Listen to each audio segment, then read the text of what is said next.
నమస్తే అందరికీ. ఈ సడన్ షాపింగ్ ఎందుకా అని చూస్తున్నారా? 3 ఇయర్స్ క్రితం తీర్చాల్సిన అమ్మవారి మొక్కు ఇప్పటికి తీర్చడం అయిందనమాట.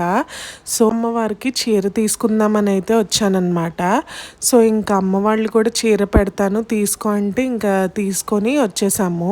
ఇది యాక్చువల్లీ నా మొక్కు కాదు, మా తమ్ముడు కోసం మొక్కుకుంది. వాడికి జాబ్ వస్తే ఇలాగా చీర, పసుపు, కుంకుమ, గాజులు అన్నీ ఇస్తానని మొక్కుకున్నాను. ఇంకా అమ్మని అడిగితే తీర్చకుండా ఉంటారా, కోరిక అయితే నెరవేరిపోయింది. అదృష్టం అంటే మా విజయవాడ వాళ్ళదే అని చెప్పాలి. ఎందుకంటారా, ఒకవైపు దుర్గమ్మ, ఇంకోవైపు కృష్ణమ్మ. చూడ్డానికి 2 కళ్ళు సరిపోవు. ఇంకా వెళ్ళేసరికి గుడి మొత్తం గాజులతో అలంకరించి ఉంచారు. ఎంత బాగుందంటే అంత బాగుంది. ఎటు చూసినా ఇంకా మట్టి గాజులతో చేసిన దండలతో అయితే డెకరేషన్ చేశారు టెంపుల్ మొత్తం.